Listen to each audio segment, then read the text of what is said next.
You're gonna get fur all over Daddy's WrestleMania shirt. You know that? You're gonna get fur all over Daddy's WrestleMania shirt.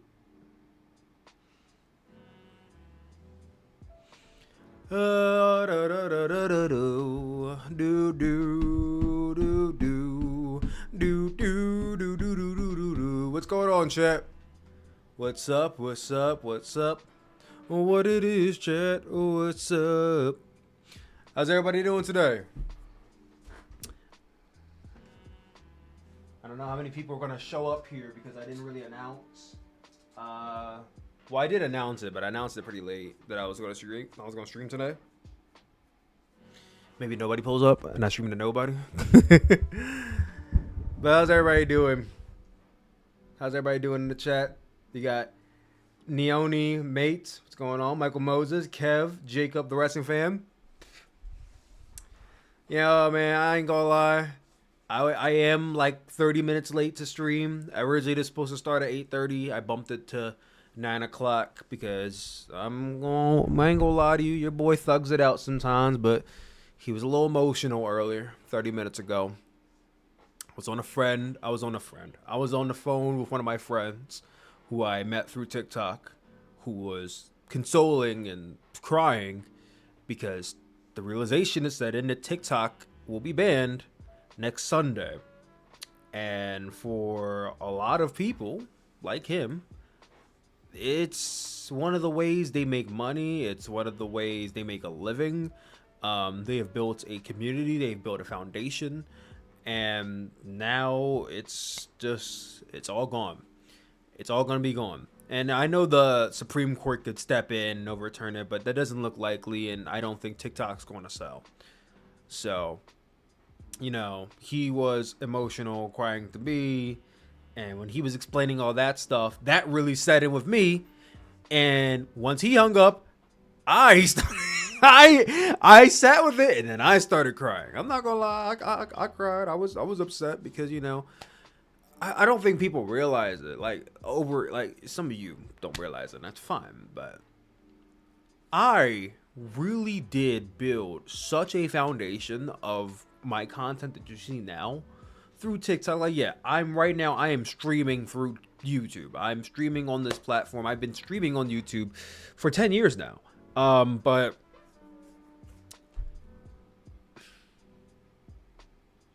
TikTok basically made Sooplex who he is right now. You know what I mean? Like, I was a different person doing different things in a different direction when I first started doing YouTube. And obviously I changed as a person over the last like 11, 12 years. But in 2020, I lost my YouTube channel because of TV Asahi and New Japan. And if you guys were subscribed to me back then, you guys remember how that story goes with TV Asahi and New Japan and all that stuff. I lost my YouTube channel for quite a bit, and I fought tooth and nail to get my channel back, and I did. And that's how you're watching the video right now. I fought tooth and nail to get it back, and I got it back. And short time after that, it was one of my followers. Shout out BK Rican 92. He was the guy the first guy to recommend that I go to TikTok and try out my hand there. And for the longest time, I said, no, I'm not going to TikTok. My little sister dances on that app. Like, it's a kid's app. Why would I want to go on TikTok?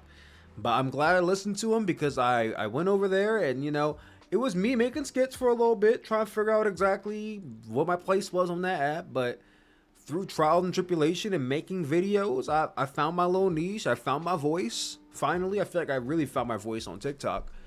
And sadly, that same year, my brother passed away. And that death really, I feel like helped me realize that time is short. Time is so short. And I never know when our last day is going to be. So why spend it not working to make my current life better, you know? And that's when I started going ham on TikTok, and I started going ham on content creation in 2022, and my content flourished. I started blowing up on TikTok in 2022, and it was unbelievable. Like, I said, okay, I have all of this great content on TikTok. Why not just take all that content and re-upload it to Instagram and YouTube? And I did that. I re-uploaded TikTok content to Instagram and YouTube. And guess what? My Instagram and YouTube blew up as a result of that. I skyrocketed. Like, I was literally at 7,000 subscribers in 2022. And by the end of 2022, I was at 50,000. I was at 50,000. And then by the end of 2023, I was at like 70,000. It was insane. I couldn't believe it. And this was all because of TikTok content. Yeah, I was creating new content at the same time for YouTube and Instagram, but it was all because of TikTok content that got me to this point. If I never made a TikTok and made those videos, I would not be here right now talking to you. Maybe I would be, but I wouldn't be the same person. I wouldn't be able to contribute the same value that I could beforehand without TikTok being a thing. And the fact that it's being just stripped away from us. Like, it's like there's nothing we can do about it. There is no petition. There is no riot. Nothing that us as citizens of America can do to stop this bad from happening. Only the Supreme Courts or another American entity coming in and buying TikTok, and I don't see either one of those things happening. It seems very unlikely that TikTok will sell, or the U.S. Supreme Court will come to a decision where TikTok is not banned and they listen to the people. I don't think that's going to happen. That made me really, really thinking. It's like, oh my God, I've really got all these opportunities, all these followers, these likes and comments and brand deals. I mean, for Christ's sake, I'm wearing a WrestleMania 40 shirt right now. There's a WrestleMania 40 jersey right there. I went to WrestleMania 40 for free because of TikTok and the content that I make. I could not have possibly marketed myself and basically convinced WWE that you can take a chance on me in the media department without TikTok. I wouldn't have been able to send my nephews and my mother and my grandmother to WrestleMania to see The Rock wrestle without TikTok. And it's going to be gone. And yeah, I'm not going to lie. I cried like 30 minutes ago. And I might be upset and I might cry tomorrow, but I know deep down inside everything's going to be okay, because I know I have, and I don't want to sound pompous. I don't want to sound condescending, but I already know I have a leg up over a lot of people who are losing their TikTok, because I'm not the only person. There's 180 million Americans who are losing their TikTok accounts. And I, as someone who has been on YouTube for 10 plus years and has been making Instagram content consistently all of last year, I put a lot of my focus into Instagram last year. As someone who's been focusing on both of those apps and upload to both those apps, I have a supreme advantage over a lot of creators who will become, and don't get it twisted, there's going to be a lot of new wrestling creators coming to this platform in the next week. Next week, you will see a lot 2 weeks, a lot of new wrestling creators you've never seen or heard of before on this platform, because they don't have anywhere else to go. They go to they were from TikTok, now they're coming here. Some of them might give up and not do it at all, and I understand. Some of them feel like they're never going to have that following again. Luckily for me, I have a similar following on YouTube, TikTok, and Instagram. Like, the following is super similar. TikTok, I have 96K. Instagram, I have 93K. YouTube, I have 86K. Like, it's across the board. I'm not losing much. I'm losing 96,000 of my almost 300,000 combined followers. I don't like that. It's very upsetting to lose 90,000 people who I have inspired, entertained, made an impact on in their life in some way, and I have to lose those people. I'm not happy about that. That does not make me happy to lose those people. And I like to think that all of them will come over to YouTube and Instagram and follow me, but the reality is not all of them will. 90,000 of those people are not coming over here. If I'm lucky, maybe 20% do. But like I was saying, I have a supreme advantage because I've been on YouTube already. I have an audience. There's 28 people in here right now. That I could do these 28 people before I did YouTube, before I did TikTok and Instagram. So I am able to say goodbye to TikTok, and I am literally on this app, on this platform, talking to you guys, and I will be doing that. And I'm sure all of you are happy to know that once TikTok gets banned, this will become my primary platform again. You know, I've always said YouTube is my home, even though TikTok, I'm not gonna say TikTok made me, because I think YouTube made me, really. Even though TikTok really was a huge growth for me as both a creator and a person, YouTube, I wouldn't be here without YouTube at all. So to be able to take all that focus I put on TikTok and put it back on YouTube in the form of YouTube Shorts and YouTube long form YouTube videos and YouTube live streams, I'm very happy to do that. I'm very ecstatic and I'm excited for my future on this platform. And I have not been able to say that for a while, because I'll be honest with y'all. The last year where I was all in on YouTube was 2020. That was the last year I was all in on YouTube. In 2021, it was TikTok. 2022, it was still TikTok. 2023, it was still TikTok. 2024, it was Instagram. 2024, I uploaded less YouTube videos and less TikToks than I have ever have in a first of all, I've been on TikTok since 2021. 2024 was the least amount of TikToks I've ever uploaded. Now, that might be the year where I had the most views from like a short period of time, WrestleMania, but that was the least amount of TikToks I ever uploaded. YouTube last year was the least amount of videos I have uploaded since 2020. That was the least amount of videos I uploaded since 2020. So, yeah, I'm happy. Cathartic, bittersweet, but I am very happy to be able to provide for you guys top notch and quality content. And I was doing that before, but I will also be transparent with you guys and say that a lot of those videos you've seen from me in the past year, 2 years, have been videos made through the TikTok app because it was convenient. Making videos through TikTok was extremely convenient for me.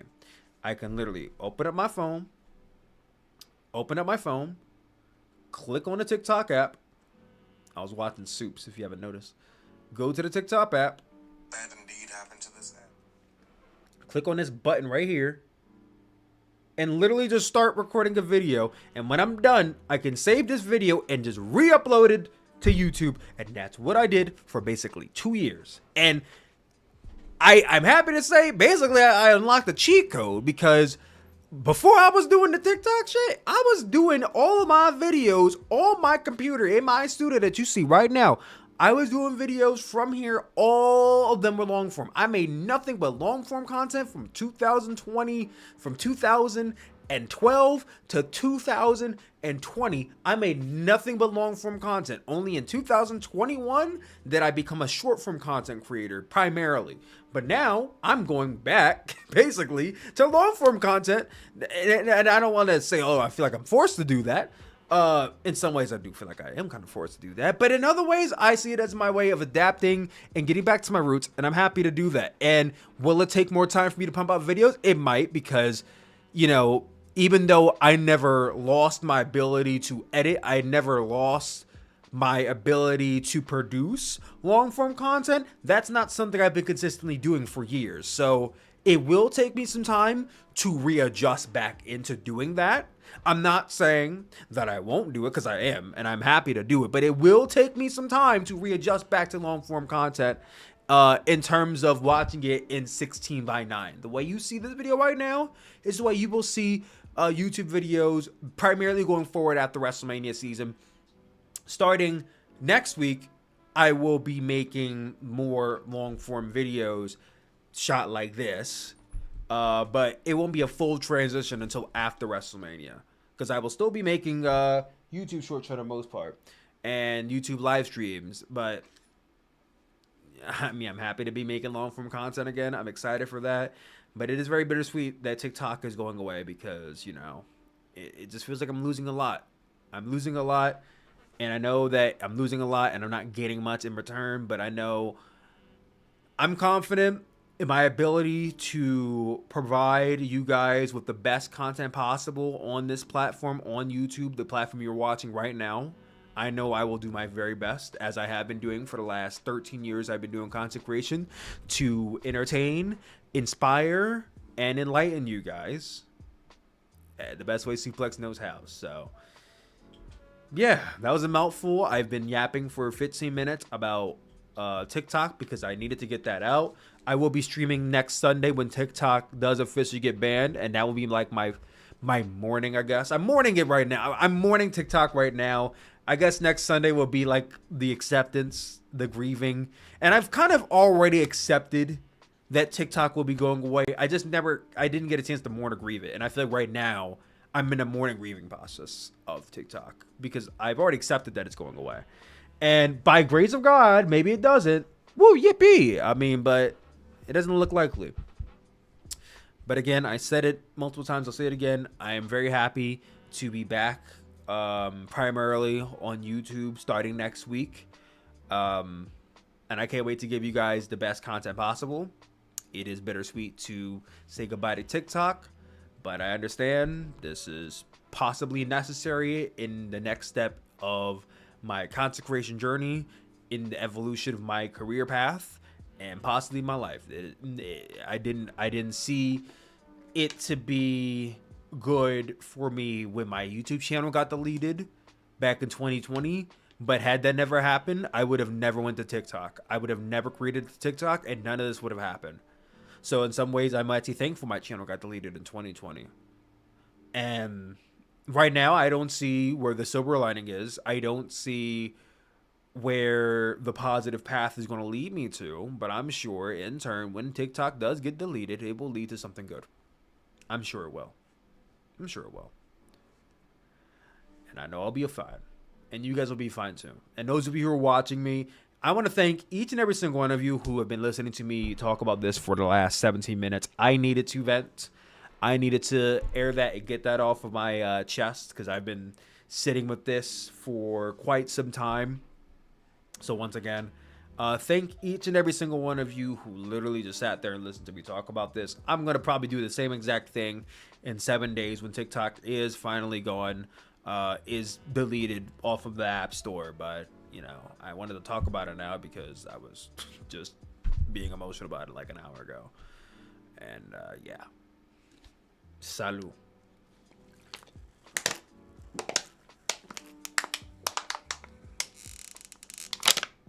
All right. Whew.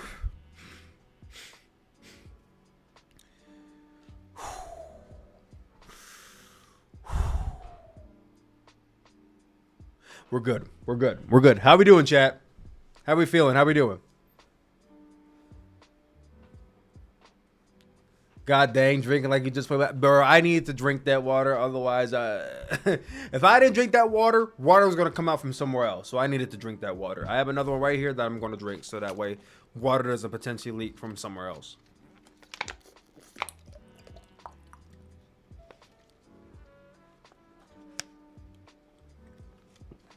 I'm fine. Again, thank you all for listening. But I know all of you didn't come here to hear me grieve and ramble and talk about all that stuff. Coming 2025, we need water sponsor. That is one of my goals this year, is to finally get a water sponsorship. For as many times and as much as you guys see me drink water on YouTube and on these platforms, I have never been sponsored by a water brand. Never. I've been sponsored by a few other brands. I've done a few other sponsorships, but water is what I want to do.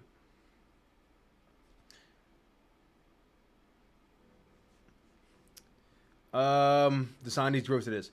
TikTok contributed to a lot, not just other streams, but music and video games. Was a perfect no, but it did more than people will give it credit for. Yeah, for sure. It's like Twitch. You won't grow unless you branch out and do other things. Yeah, man. I'll be honest, part of me is glad it's gone because I personally hate TikTok. Okay.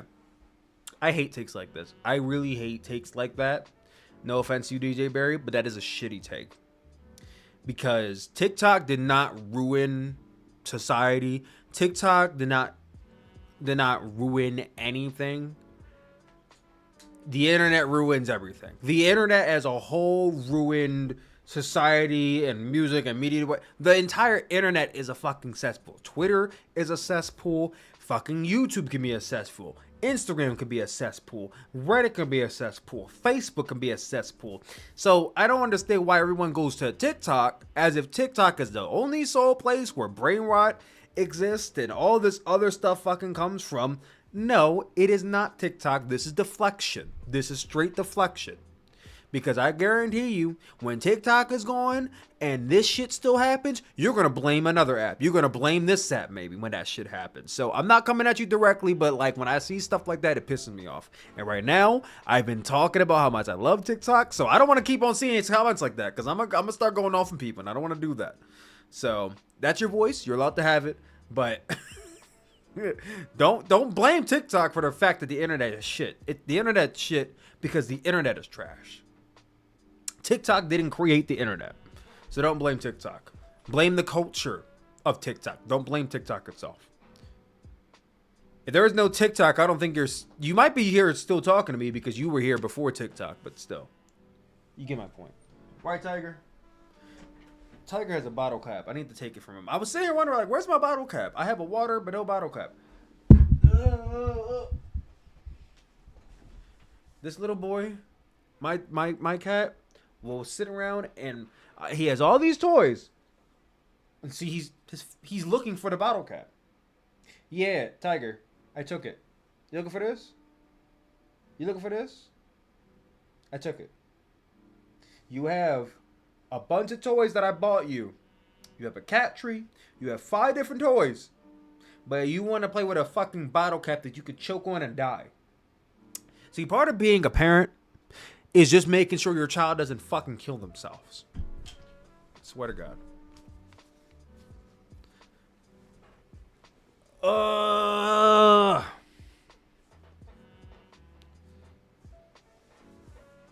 Saw TikTok was spiking their RPM just because they knew they wouldn't pay it out. Oh yeah. I need to ask around, like, yo, so what's gonna go on with my taxes? Like, if TikTok is gonna be inaccessible for me in the next week, am I still gonna get my $40.99K? And do I still gotta pay taxes on the money I made off of TikTok? Cause I don't want Uncle Sam coming after me because I didn't do my tax. Like, no. This app got banned and I couldn't access my tax information. Don't try to fucking put me in court. Don't try to say I didn't pay my taxes on time. You need to blame your own self. Uncle Sam needs to take accountability. Don't come to me about my fucking taxes, Uncle Sam. You banned TikTok, not me. So I want to hear shit from Uncle Sam in 2-3 months. Where the fuck is my TikTok taxes? You shouldn't have banned the app before. You could have waited until I did my taxes to ban the app, but you want to brand me prematurely. That's on you. That's on you, Big Sam. That's on you. Anyway, chat. I wanted to make a video here. I don't like that view. I wanted to make a video here because AEW is entering year 6, believe it or not. 2019, 2020, 1, 2, 3, 4, 5. Well, year 7 if you count 2019. But year 6, okay? It's entering year 6. And AEW has signed a lot of people. And to this day, I still think their roster is very bloated. But one thing that many of us can agree on is that AEW's peak period of popularity, strength in roster, the strength in their content, the best quality of their I said that already. The best quality of their storylines, booking, was in 2021. And I wanted to take this video to go through every single signing in the year 2021 and basically rank them. I'm doing a tier list today. Oh, yes, we're doing a tier list. Going through every single wrestler that was signed by AEW in 2021 and see exactly who ranks among the best signings of 2021 and who ranks among the worst signings of 2021. Right here, ladies and gentlemen. Not that. Right here, ladies and gentlemen. I have this thing. Why is the ads popping up? Do I not have an ad blocker? Let me see if I got an ad blocker, bro. This shit looks annoying as shit. Wait a minute, yo. Where's my ad blocker at? Where's my ad blocker at? What if I go over to Brave? If I go over to Brave, I feel like it's not going to be an issue. It's only an issue over here on Google Chrome. Oh, yo, the ads are getting on my nerves.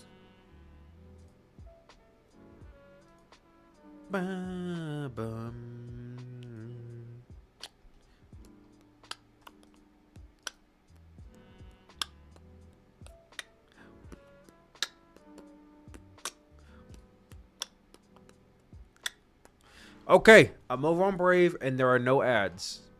But unfortunately, what that means is I gotta come over here and duplicate this entire thing over again. I gotta duplicate this entire thing all over again. So bear with me, chat. Bear with me. It might be a couple more minutes. Let me go ahead and just try to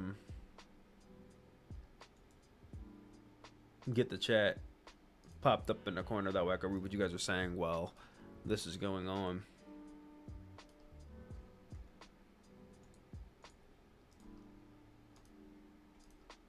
There it is. TikTok has parental controls that's responsible for parents' reviews. So TikTok was back in there. This should have been done. Age rate for TikTok. It's not a parental controls thing. TikTok is being banned because the U.S. government wants to control the application. The U.S. government doesn't like that TikTok is owned by a Chinese company and they can't control the narrative. So they're going to ban it and threaten them so they sell. But TikTok's not going to sell, so they're going to follow through and ban it.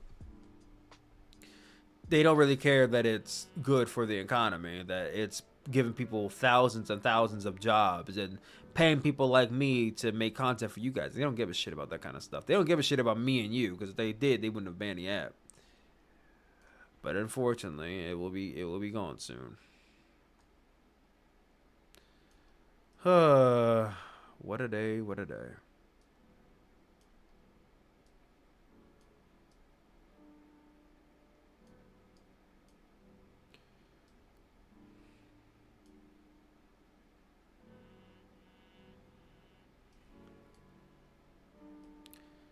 Hold on, chat. I'm so sorry. We are over here. And again, I'm on the wrong application over here making... I was on the wrong browser. Now I'm still trying to... mix some things. Adjust some things. How's everybody doing today? Hopefully everybody's doing better than I was doing earlier. Hopefully everybody is doing better than how I was doing earlier. I ain't gonna say I was the best earlier, but it was definitely you know, definitely kind of tough earlier for your boy.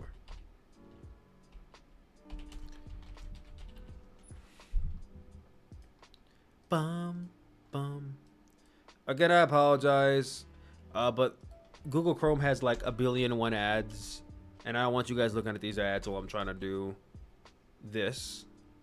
So we are going to go over to Brave, which means I got to copy and paste a lot of stuff real quick.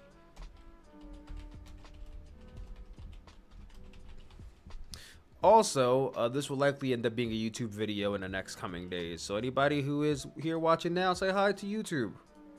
You're gonna be a YouTube long form video in a few days.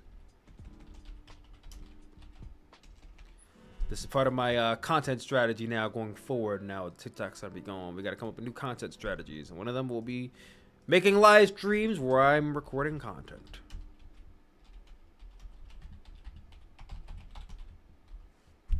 Shout out to everybody who's watching this right now. All right, I think we're in a good spot. Now I can actually come over and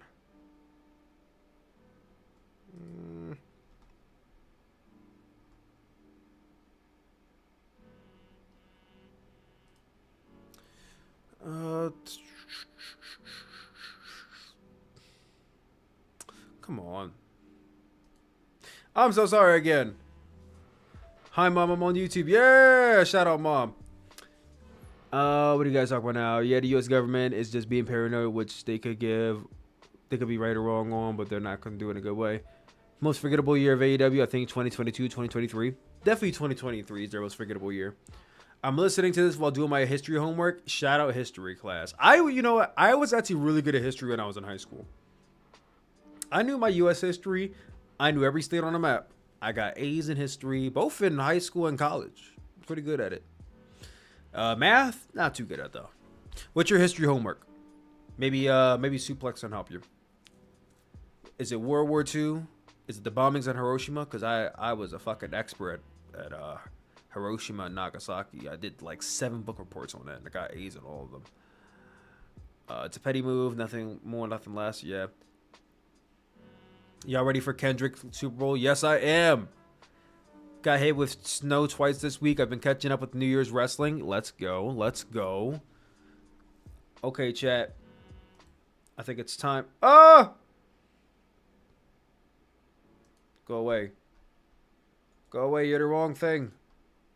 I want this one. Yes! Yes! We got the right one, chat. I'm proud of us. We did it. All right, chat. Right here, right now, we are going to be doing a tier list. Right? Right. It's tier list time. So, this is the AEW 2021 class tier list. I have every single wrestler, all 28 performers signed to AEW in the year 2021. Malachi Black 2.0 being Matt Menard and what is his name? Drew Parker, Anthony Parker, something Parker. Christian Cage, All Ego Ethan Page, Ruby Soho, Mark Henry, Red Velvet, Tony Nese, Bobby Fish, I almost said Bobby Lashley, Andrade El Idolo, Thunder Rosa, Daniel Garcia, Kyle O'Reilly, Hook, Layla Hirsch, Lee Moriarty, Lee Johnson, the Varsity Blondes, Brian Pillman Jr. and Griff Garrison, Bryan Danielson, Shawn Dean, Jamie Hayter, Paul White, Mercedes Martinez, Jay Lethal, Fuego del Sol, Leo Rush, Adam Cole, and CM Punk. We're going to go through this whole list and rank them 5 tiers, which are not S, A, B, C, D. But we have a leader than ever.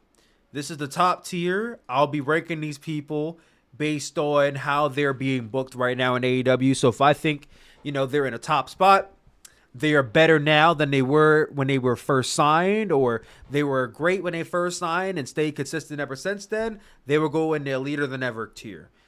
If they were signed and they're relatively doing good, I wouldn't say better, but not worse. Still doing good in AEW. I don't think there's really a means for them to leave. There's not really a means to release them for any particular reason. Then they will go in the still doing good category. Lost in the mid card. These are the people that, as the title would say, are lost in the mid card.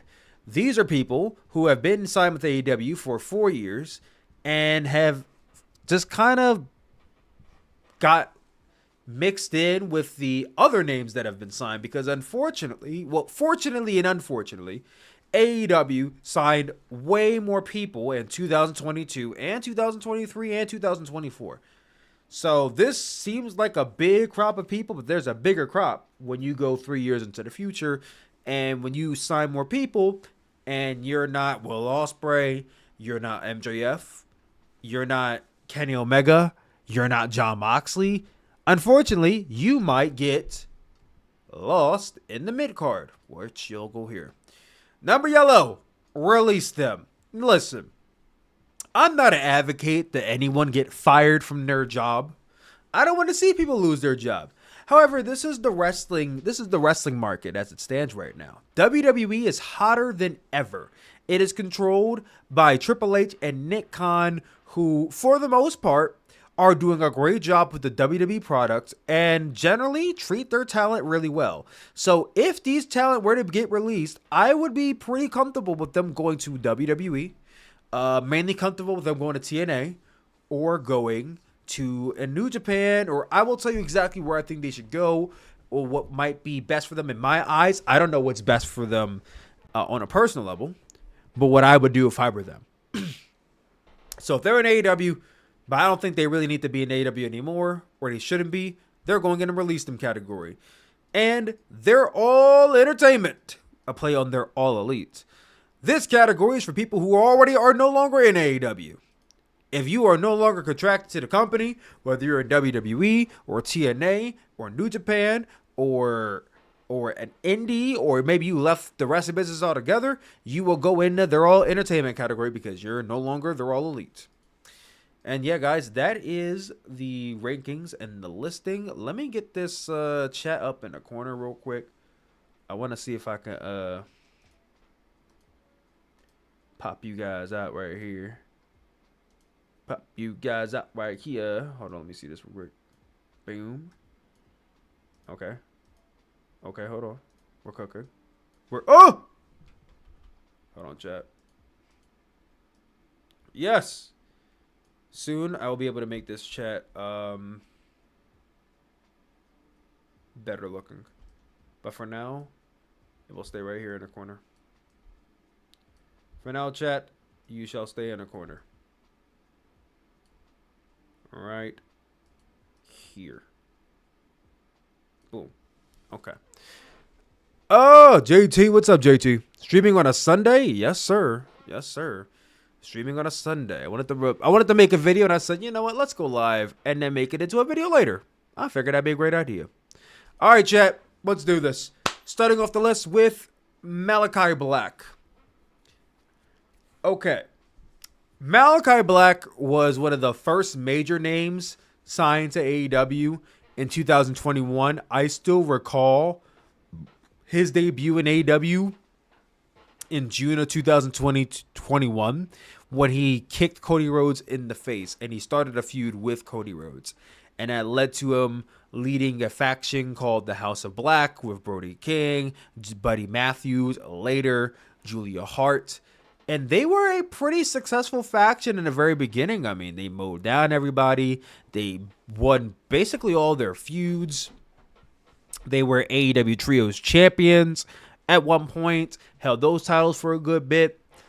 But it was very weird because it seemed like even though he was in a faction, he was almost strictly a faction guy. He never seemed to wrestle in AEW ever. You know, if I could go to Cage Match real quick and look at how many singles matches this man has had in the last few calendar years, that would be great.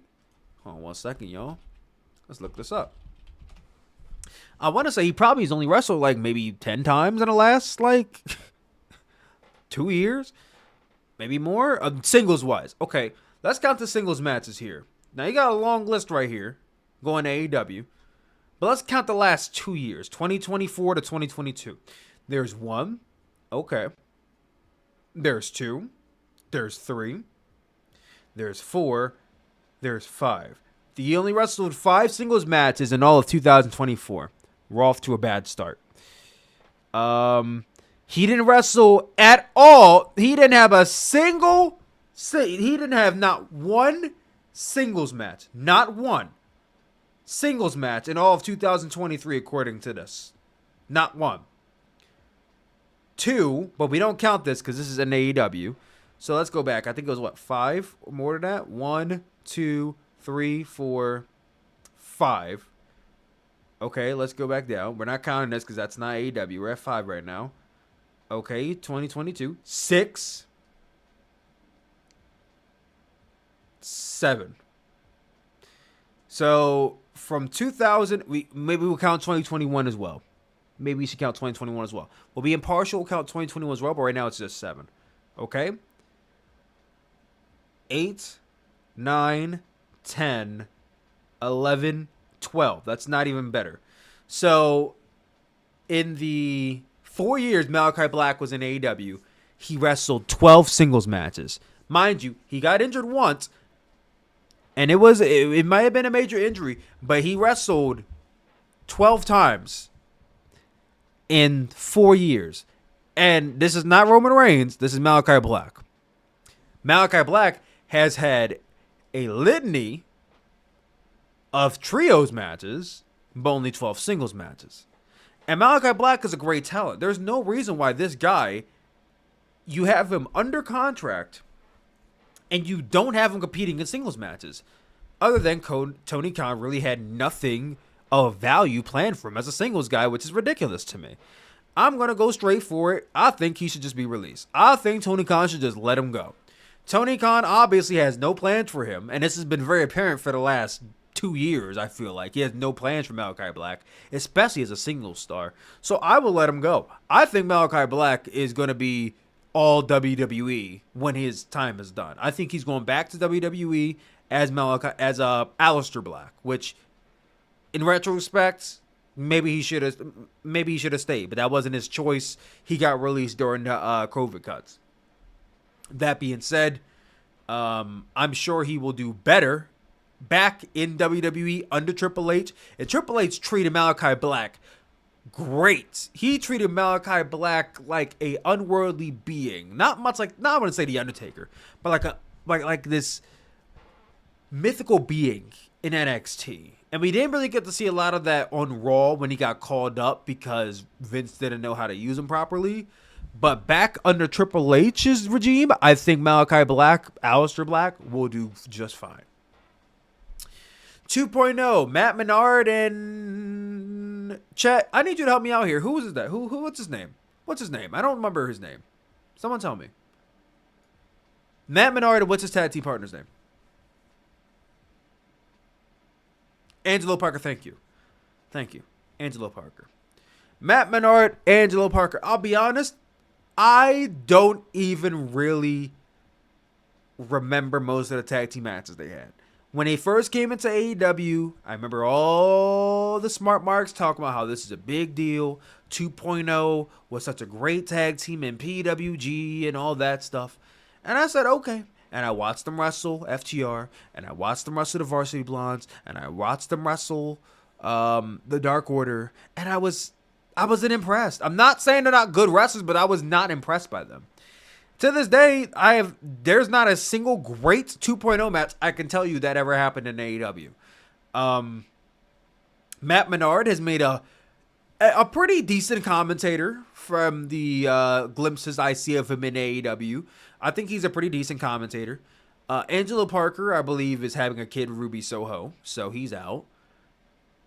But they're lost in the mid-card. I don't really think they would do well in WWE. I think they would probably get lost in the mid-card in WWE as well. They might fare good in like TNA, maybe even New Japan. But I think right now they're probably just better off in AEW, especially Matt Menard. I think he might have something with commentary. I think if you give them time, if you give Matt Menard more time on the commentary booth, he might turn into a good commentator. Something that AEW can use in the future. When you have guys like Excalibur or Chris Jericho, Taz, who maybe can't make it, well, you could call in Matt Menard to do commentary for that week, something like that. But as far as like released, I wouldn't say release them. I don't think they're bad talent. I don't think they really need to leave and be better used somewhere else. I think they're being fine used where they are, but nothing supremely great is being done with them either. Christian Cage, a leader than ever. This goes without saying. Christian Cage has had the run of a lifetime. You could think about Christian Cage in the 1990s when he was teaming with Edge, in the 2000s when he was also teaming with Edge, or in the 2000s when he was singles, being managed by Tomko. If you're that old, you might remember that. Him going to TNA with Tomko as well, and being Christian Cage, and he had a nice little career for himself at TNA. He never was a TNA World Heavyweight Champion, to my knowledge. I don't think he was.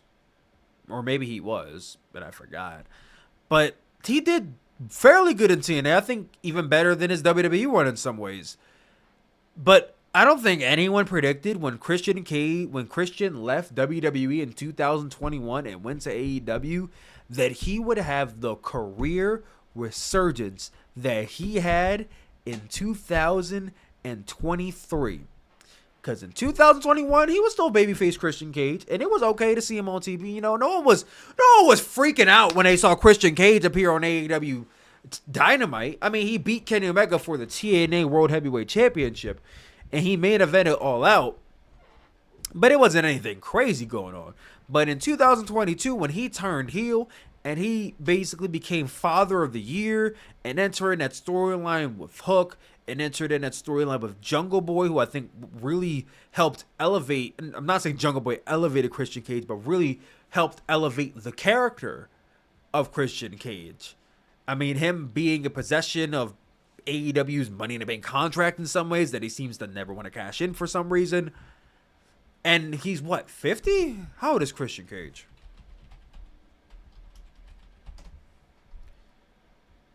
$51? Yeah, he's 51 years old.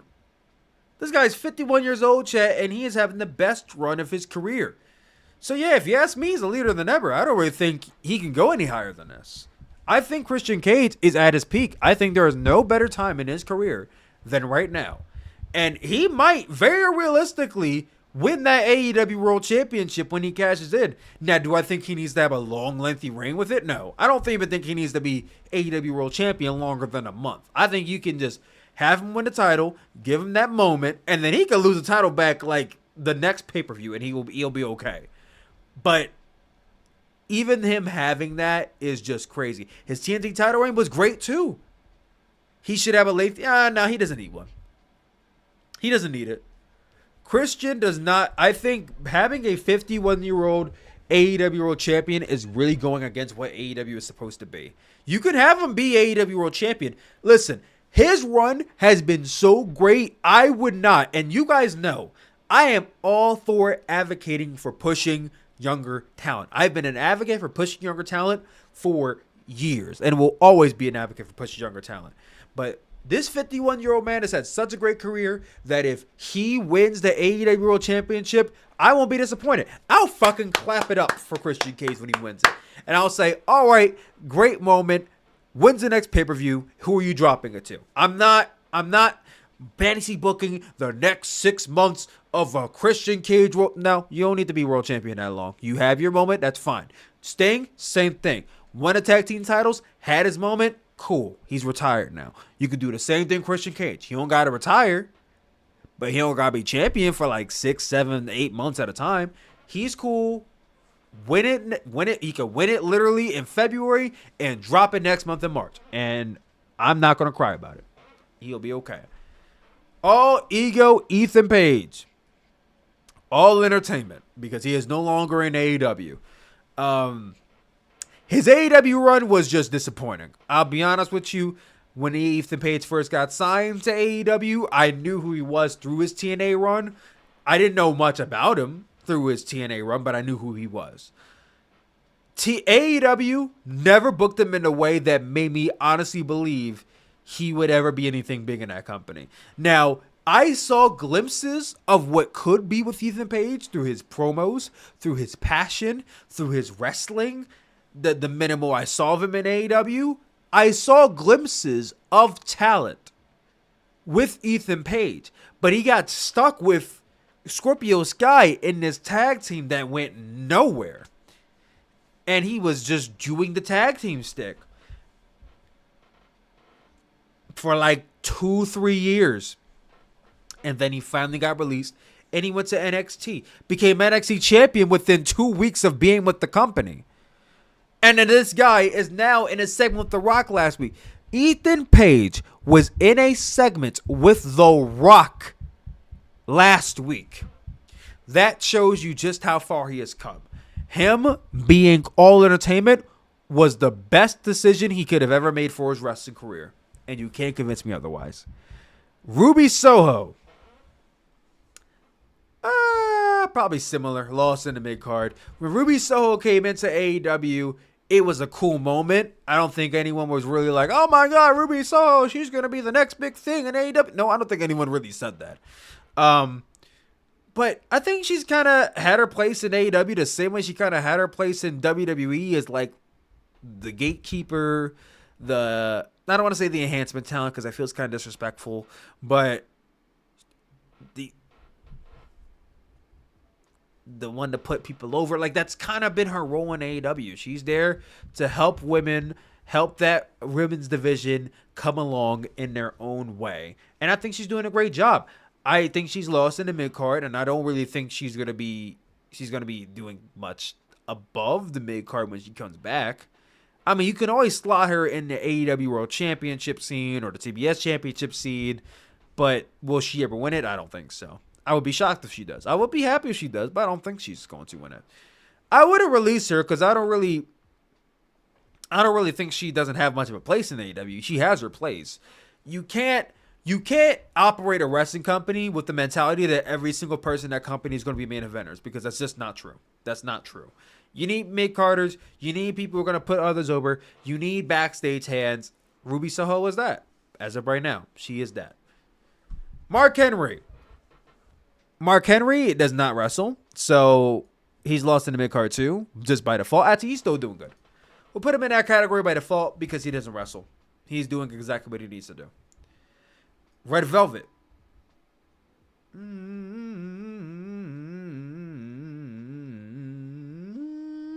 Lost in the mid-card. Mark Henry's released. Does he not work for AEW anymore? What?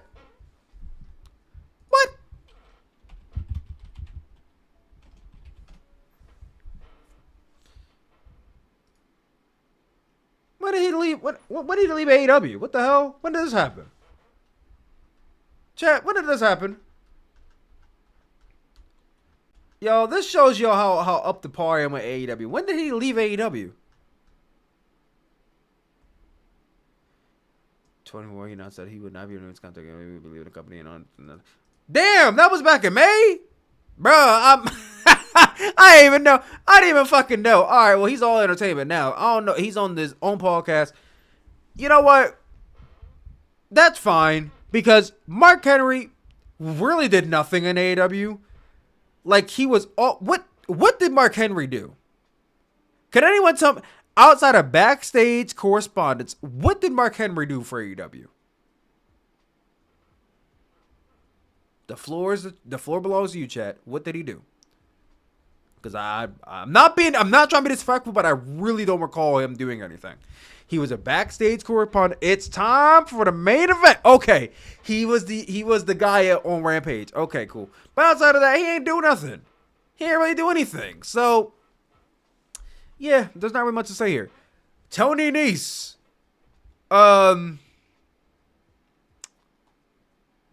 Does he still work there?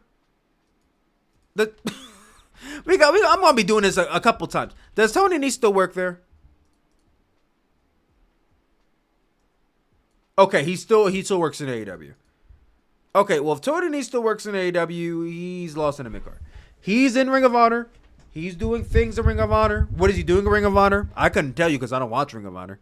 But he's doing things. He's doing things down there. When he got signed to AEW, I'm gonna be honest with you. As good as a talent as he is, I never saw him breaking out of the role he was in WWE. And Tony Khan never booked him in a way to proposition him to be a main event star. So it was never going to be convincing for me to for anybody to buy into him above the mid card. So he's lost in the mid card, unfortunately. Bobby Fish is all entertainment. I don't remember when he got released or when he left AEW, but it was what it was. Bobby Fish came into AEW in 2021, and I solely believe, I could be wrong, but I solely believe that Bobby Fish came into AEW for one reason and one reason only. So Tony Khan can pair him, Kyle O'Reilly, and Adam Cole together and reunite the Undisputed Era. And we got the Undisputed Era in AEW for like what? For like a cup of coffee. The Undisputed Era was not in AEW as a trio for that long. I don't remember how long it lasted, but they were not together that long. They really weren't. It was very, very, very, very fast that they came and went. Adam Cole went his separate ways. Kyle O'Reilly started doing single stuff, and then Bobby Fish was going soon after that. He didn't do anything of substance in AEW, to my knowledge, to my remembrance. Undisputed Kingdom is better than Undisputed Elite. Oh yeah, Undisputed Elite didn't do shit. They didn't win no tag titles. They didn't win no trios titles. Adam Cole never won the AEW World Championship. Yeah, no, Undisputed Elite kind of flopped. I ain't gonna hold you. Andrade El Idolo is all entertainment. Andrade is such a weird case because when he came into AEW, he came in, I think, a couple weeks before Malachi did or a couple weeks after. It was one of the two. It was either before Malachi or after Malachi when he came into AEW, and he got a big pop. There was a lot of fanfare. I was excited for his run. I think a lot of you were excited for his one. He got paired off with Vicky Guerrero. It seemed promising. And then he just seemed like he wasn't getting booked a lot. Like, there was a period of time where Andrade was getting matches here and there, putting on good performances, putting on good matches, but then he just would stop being booked. Like, Tony Khan would just forget to book him. And that's going to be the case for a few people on this list, and there's a case for a lot of people in 2022 as well, where Tony Khan just forgot to book him. Another case is Miro. Another guy where Tony Khan just forgot he was on a roster and just stopped booking him. Let's go to Andrade El Idolo. See how many times he wrestled in AEW in the last 2 years. I mean, I know he's been in AEW. He wasn't in AEW for all of 2024, but still. Look at this.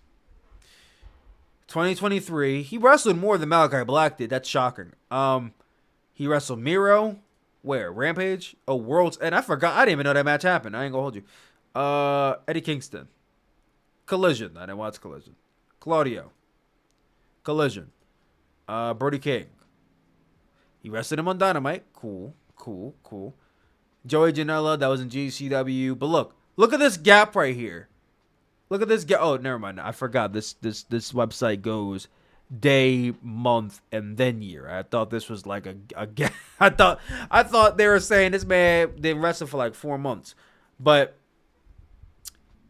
wait, right here is the gap. As you can see right here, he wrestled at AEW All Out 2022. From that period to right here, the first Collision, he didn't wrestle at all in AEW. Now, I don't recall if he got hurt. I don't remember any rumors about him getting hurt. He just stopped being booked. Tony Khan forgot to book this man for like a whole year. And then he never was booked in any consistent storylines ever. Does anybody remember any storylines he was in outside of Cody Rhodes? The Cody Rhodes feud is the only feud I remember him in because he got put through a flaming table. That's about it. I don't remember a single Andrade El Idolo feud outside of the Cody Rhodes one. Andrade puts Sammy Guevara. I remember that. Andrade versus Penta and Phoenix. Was that really a feud, though? Was that really a feud?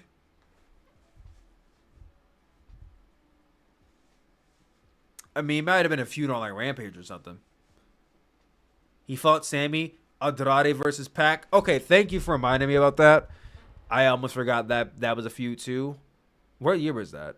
I don't know. But the point is, he wasn't being utilized properly in AEW. I'm glad he's back in WWE. Would I say he's been utilized better in WWE? In some ways, yes. He's on TV more. I mean, he's facing the same person over and over and over again, it feels like. But he's on TV, and he has his place. I feel like he's being better utilized in WWE right now. What is he, the Speed Champion or some shit like that? Oh, no. He's better off. Thunder Rosa. Tough case. Thunder Rosa came in 2020 during the pandemic, and she was on fire when she came in. I mean, she was doing really, really, really big pops and really good numbers with AEW for the women's division. She helped it a lot, especially with her feud with Britt Baker. Winning the AEW Women's World Championship was a pretty big deal for her. But it felt like after 2022, Tony Khan, he got other stars, and then he just kind of stopped booking Thunder Rosa as much.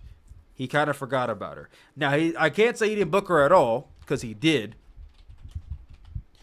But she stopped being consistently used in storylines and promos. Basically all that stuff. I mean, you can look at this gap right here. 2022, then there's 2020. Now, I want to say this is an injury. I think she got injured around this point.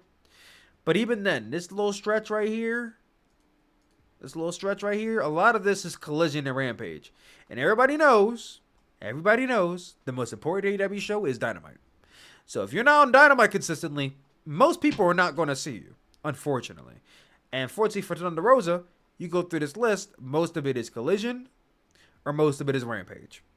Unless you go to like 2022, then it's like Dynamite. But beyond 2022, it's Collision and Rampage. And even now, she fought Mariah May at World's End, but she put her over. She was not even on TV almost for that entire feud up until like the very, very, very, very, very last week on Dynamite. Look at this right here. She was on Rampage in November. She was in Rampage in a feud with Harley Cameron. And then out of nowhere, they thrusted her into a feud with Mariah May. She had one match in all of December leading into her match with Mariah May, which she lost. Very predictable. So for Thunder Rosa, she's lost in the mid-card. The question is, would I release her? Would I release Thunder Rosa? Would I unchain her? I'll answer that question when I come back because I'm kind of thirsty. I'm going to get a glass of agua, chat. Don't go anywhere. I'll be right back. What are you two doing? Y'all see these babies? Y'all see them? What are they doing? You guys cuddling on the floor?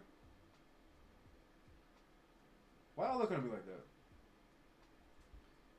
Alright, I feel like I'm interrupting something. Alright, I'll be right back.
I hear Mama Sooplex. That's me. No, I'm their mother and their father, basically. They don't have a mom. I'm a single father, guys. If you haven't noticed by now, I'm a single father. There is no Mama Sooplex. Unless you talk about my Mama Sooplex, but she's not here. You better not hear a woman in the background of this video, because I'm going to be scared if she does. Get a mom for your babies? Maybe soon. Maybe soon I will. A single dad who works 2 jobs and loves the kittens very much. Yes, I am a single dad who works 2 jobs.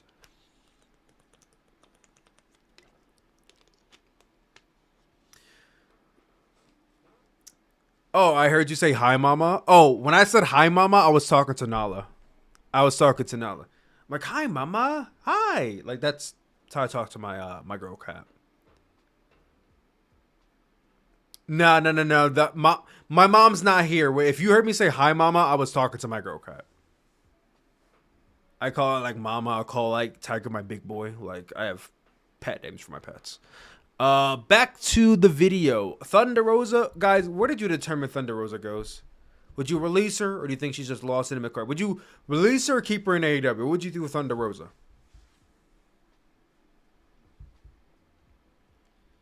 Keep Thunder Rosa? I think Thunder Rosa can still be utilized in AEW even if she is lost in the mid card, because she's not. I can't say she's doing better now than she was before. Crazy how so far we have 4, 5, 10 people listed. Only one person is in the leader than ever. Only one person so far is doing way better now than they were when they got hired. Daniel Garcia. Okay. Daniel Garcia came in, and when he came in, no one really knew who Daniel Garcia was, but he was Mr. Rampage. This man was main eventing Rampage every single week. He was the utility guy, basically. Putting on banger matches, all this other stuff. But he was always kind of like the mid-card guy. And then in 2022, he started catching fire doing his little dance. 2023. He started doing his hip thrusting dance and catching fire with that. And Tony Khan just seemed like he didn't know what to do with that. He just wasn't pushing him properly. And in 2024, he entered in a mini feud with MJF that seemed like it really wasn't going in his way. And then he won the TNT Championship kind of just out of nowhere. And I'm happy that he's finally TNT Champion, but it feels like it's coming kind of late. Like, he should have been TNT Champion years ago, if we're being honest. Like, he is... Like, yeah, he might be at his peak in terms of, like, accomplishments, but, like, this is not his peak in terms of, like, story or wrestling for him. Shit. I just almost popped this thing all the way out. For Daniel Garcia,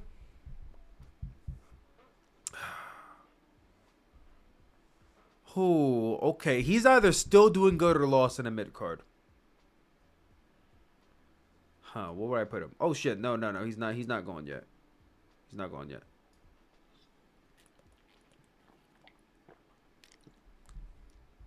Eat the lip balm? No. I don't even think lip balm is edible. It might be edible. I'm not gonna do that. It's made with wax. Okay,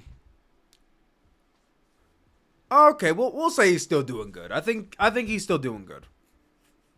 He's still doing good. Could he be like AEW World Champion? Yeah, but he's TNT Champion, so he's still doing good. Kyle O'Reilly, much like Bobby Fish, he got signed for one reason and one reason only, and that was to pair off with Bobby Fish and Adam Cole and be the Undisputed Elite. And that lasted a cup of coffee. Ever since they broke up, he's been... First of all, he was gone for a long time. I don't know if it was injury or a flare-up. He was gone for a long time. And then he came back, and he seemed like he was starting to enter in this rivalry with the Undisputed Kingdom that went nowhere. Then he got paired off in this faction that's kind of gone nowhere.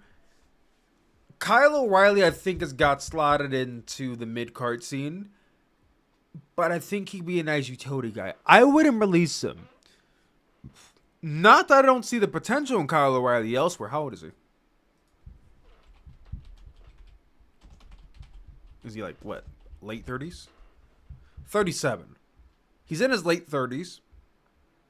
Do y'all see like a high? I don't think his ceiling is super high. I think he's lost in the mid card.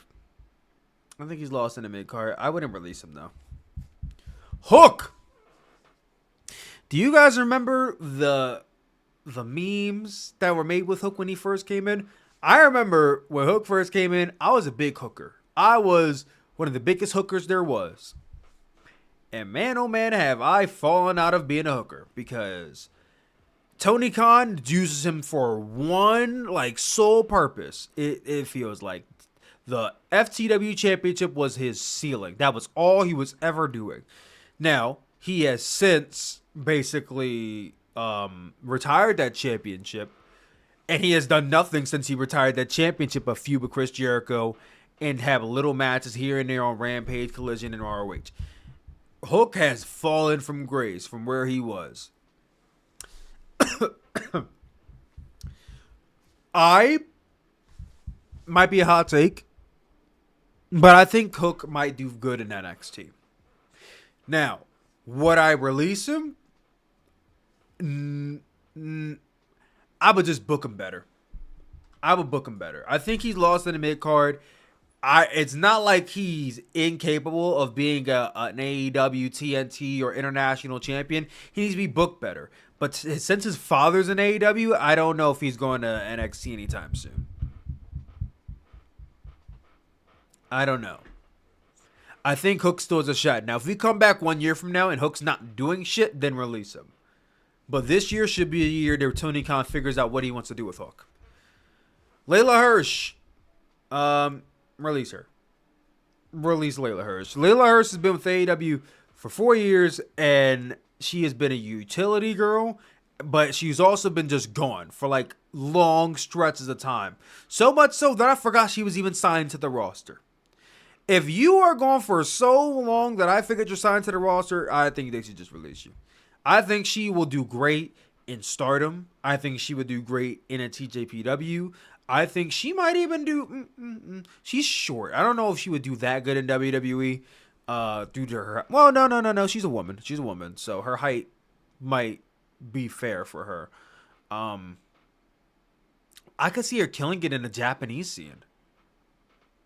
Layla is good in Ring of Honor. Okay, guys, you need to remember, I don't watch Ring of Honor. So when I'm doing this list, this is based off of what I see from them in AEW and AEW only. Ring of Honor is a separate entity. If she's active in Ring of Honor, that's great. But she is doing nothing on AEW television. So I'm going to stick to releasing her. I think she will do great in a different company.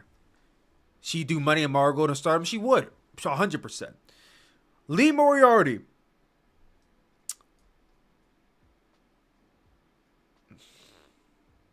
When this guy got signed, I was so happy because I was a big Lee Moriarty fan when he was in the Indies. But Lee Moriarty has done nothing ever since he got signed. I mean, I know he's Ring of Honor, TV Pure Champion right now. He's doing things in Ring of Honor. But is he doing anything in AEW? No. And has he ever done anything of substance in AEW? No. Would he be fair? I would release him. I think he might actually do really good in NXT if they give him a shot. Again, guys, we're not kind of Ring of Honor. Ring of Honor is a separate entity. So no, I would release Lee Moriarty. I think he would do really good in NXT.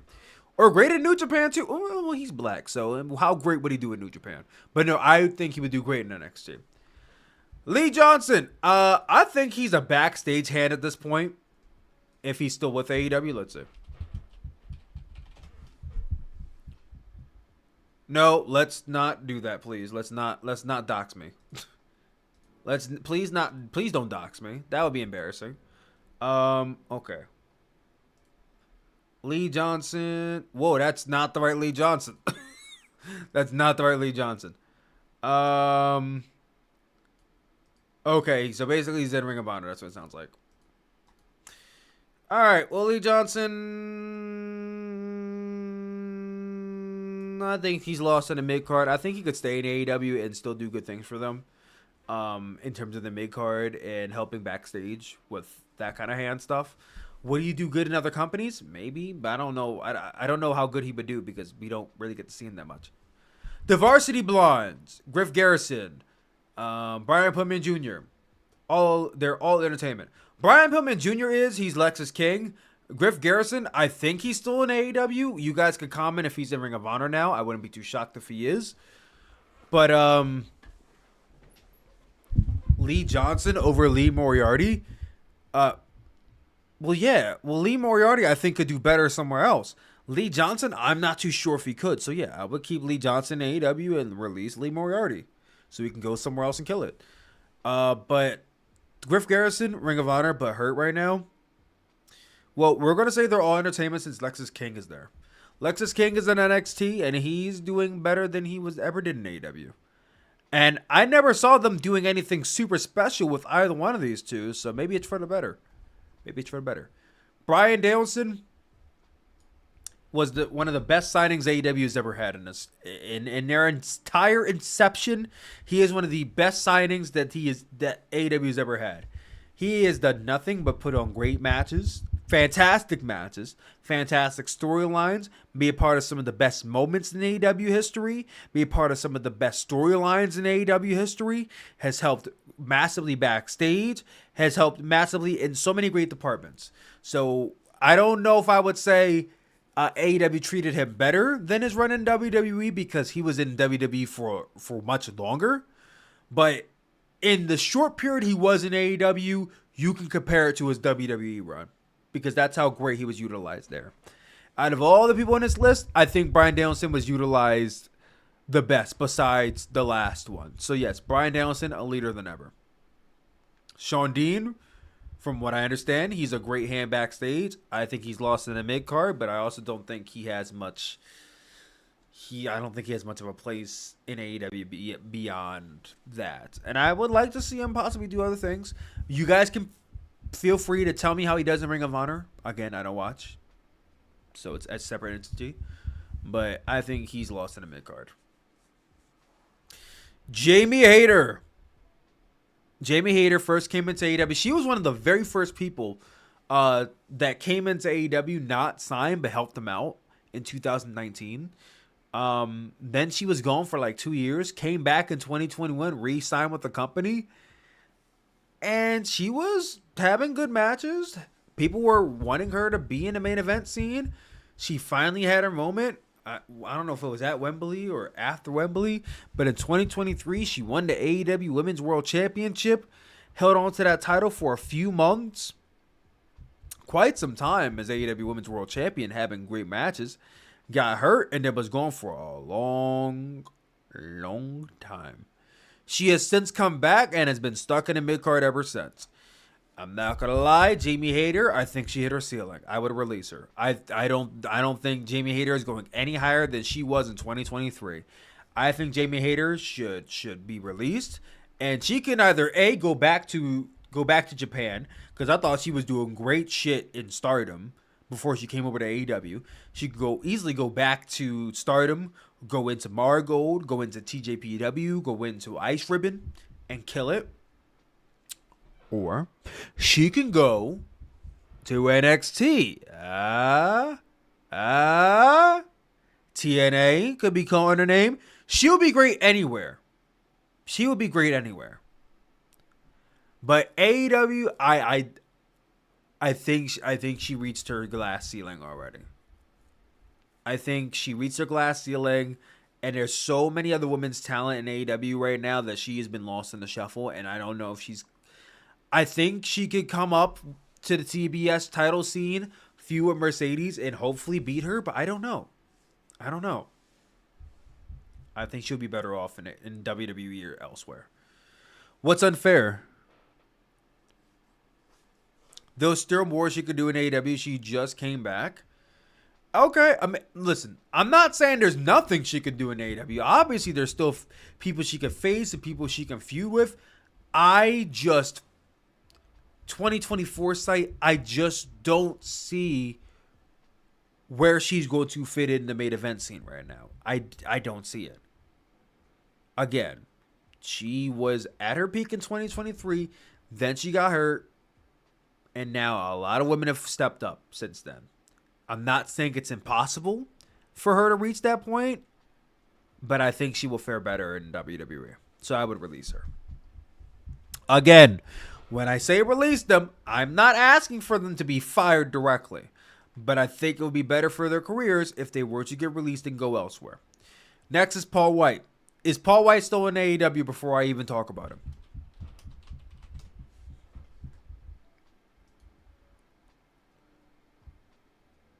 Yes, he's still in AEW. Okay.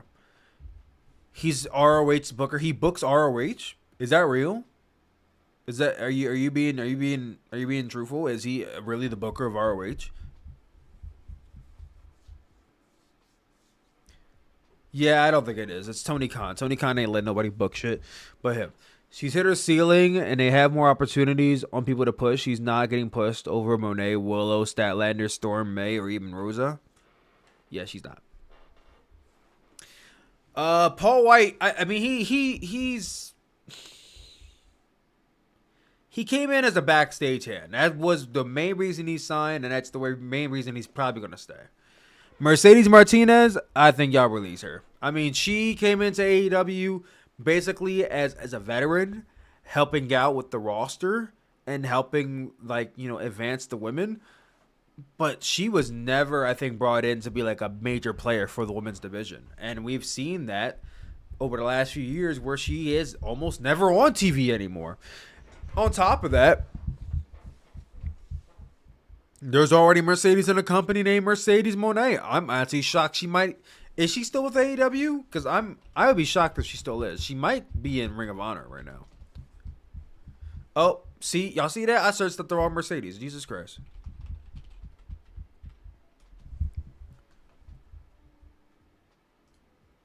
It says she's signed to. Okay, so she's still in AEW. She appears in Assistant Pro. Okay, so she's in Ring of Honor right now. I would release her. She would go. She would do great in Impact. She was in TNA. She would do great in TNA. Or you could keep her in AEW and she could still be a good hand for them. But I think you can release her. She can go. She can go elsewhere and kill it. Jay Lethal. Jay Lethal is like in his 40s now. I don't know. When Jay Lethal came in, it was a semi big deal, but he also like never was propositioned as a main event guy ever in AEW. And it's kind of sad. Lethal doubles as a backstage guy. I think Lethal still has usefulness to AEW, even if he's not being used that much. He's lost in the mid-card. I think he still has usefulness to the company, though. I wouldn't release him. Fuego, though, so I think he got released a while ago, so yeah. He was basically a jobber for AEW. That was his role. He served his role, and he did good with it. Lio Rush. Lio Rush signed with AEW in 2021, had a few matches, and then I think he left for like 2-3 years, and then he recently just came back. I think he's lost in the mid-card by default because he hasn't been back for that long, and he left at first. So yeah, he's lost in the mid-card by default. We're down to the final two. Adam Cole, baby. This is a very hard one because I don't think he's a leader than ever. I don't think he is better off in AEW than he was in NXT. I'll be 100% honest with you. You can go off in the comments how you feel about that, but I do not think he is better off in AEW than he was in NXT. Now, he did main event Wembley, which is way higher than anything he's ever done anywhere ever, but that is also his ceiling. Was it Wembley Stadium? Because then he got hurt. He is either still doing good or released. He's not lost in the mid card. He isn't. He's either do I think Adam Cole could do better in WWE where he is right now? That's a tough one. That's really a tough one. He got hurt like 3 times. Yeah, he did get hurt quite some times. Yeah. He got a major injury too. Y'all saying release him? Would he fit in the... Okay. Triple H loved Adam Cole. Like, that was... Adam Cole was like one of Triple H's like... Not his firstborn child, because his firstborn child will always be Kevin Owens. Triple H was like his youngest son before he adopted a bunch of other children, you know? That was his youngest son, was Adam Cole. Shawn Michaels, that might have been his firstborn son, was Adam Cole. Would he fare in WWE today? I think he still would. I think there's still a place for him in WWE. But I also think he's not entirely done in AEW. He hasn't even won the AEW World Championship yet. And I do think he would have won the AEW World Championship had he never got hurt. That's a tough one. That's a tough one.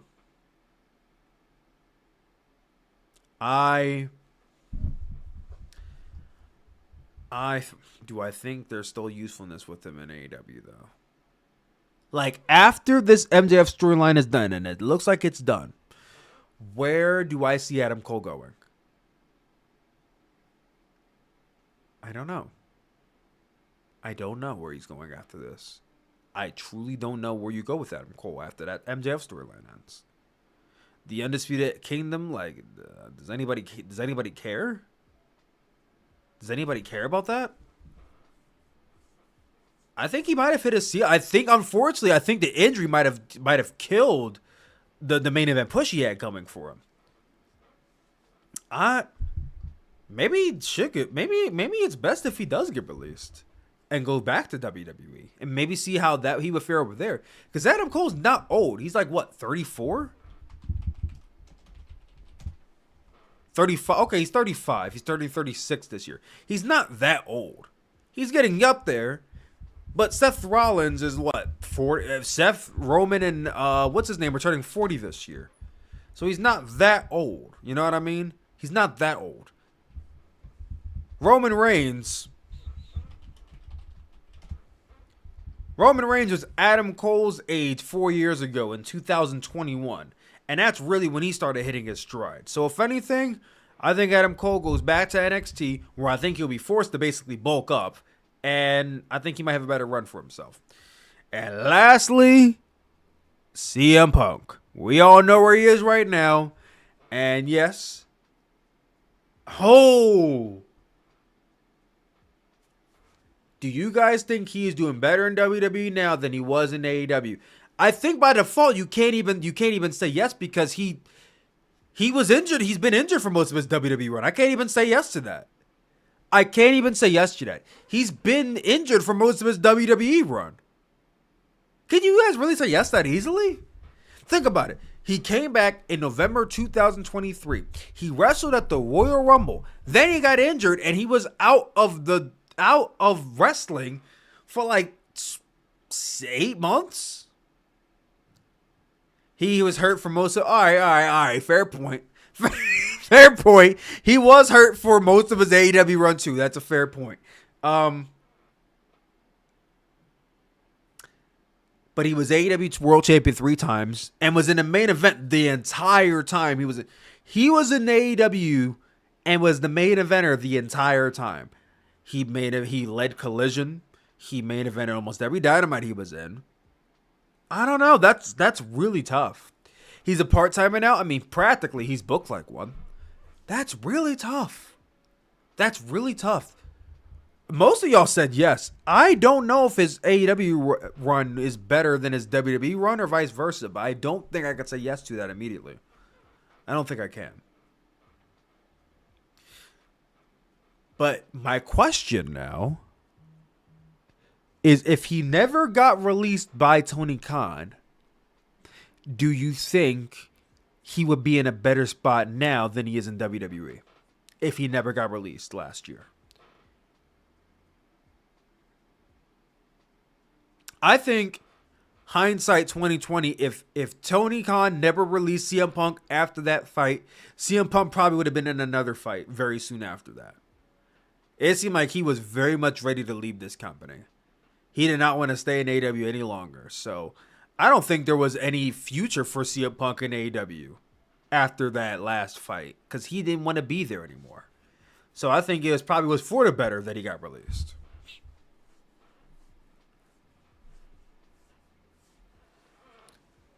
I think this is our list right now. Out of all 28 signings AEW had in 2021, 1, 2, 3, 4, 5, 6, 7 of those people, 7 of those 28 people are no longer in AEW. 1, 2, 3, 4, 5, 6 of them are still in AEW, but shouldn't be in AEW much longer, which would actually make that number like what? 13? 1, 2, 3, 4, 5, 6, 7, 8, 9, 10, 11. 12 of them are still in AEW, but are lost in the mid-card. That's damn near half of the entire list. One of them is in AEW, still doing good, and only 2 of them are still in AEW and had better runs than they had in WWE, arguably. And even with Daniel Bryan, you could still debate that his WWE run was better. And he's retired now, so it doesn't matter. Where's Fuego? Fuego's right here. He's all entertainment. He got released.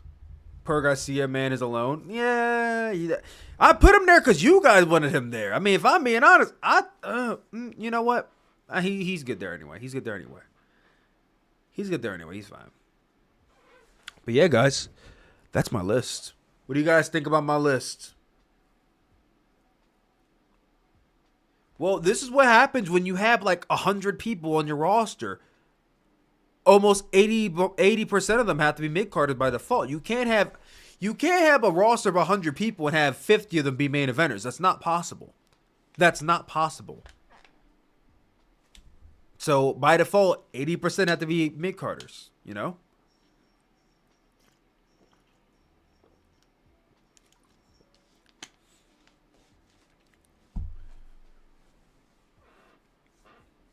AEW needs to trim some more fat this year. I agree they should. Looks like 2021 was a bust. I mean, don't get it twisted. 2021 is still the best year in AEW's history. It still is. This is post 2021. But go back to 2021, all these signings were huge for them. Especially Christian, Bryan, Adam Cole, Malachi, and CM Punk. Those are huge signings for them. Are you going to do a 2022 signings? I mean, if you guys have fun with this, I'll definitely do a 2022 signings maybe next week. Not this week coming up, but like next week. Next week. If you guys like this one, we'll do 2020 and 20 because 2020 is its own league in its own because that was the COVID signings. The COVID signings were a league in its own. And then 2022 and 2023, maybe even 2024, which 2024 is a small list. So that won't be as long of a video. But yeah, we'll have to do that again very, very soon. So the release them is everyone you think they should release. Sorry, just entered. Release them is everyone I think they should release. Not because I don't like them, not because they suck, but because I think they will do better elsewhere than where they are right now.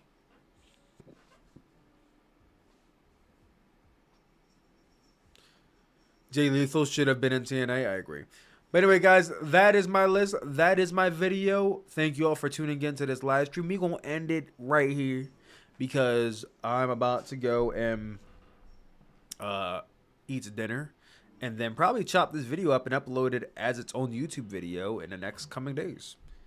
This has been fun. I hope you guys had fun because we'll be doing more live streams like this very soon. Like I said in the very beginning of this video, TikTok will be banned in a week.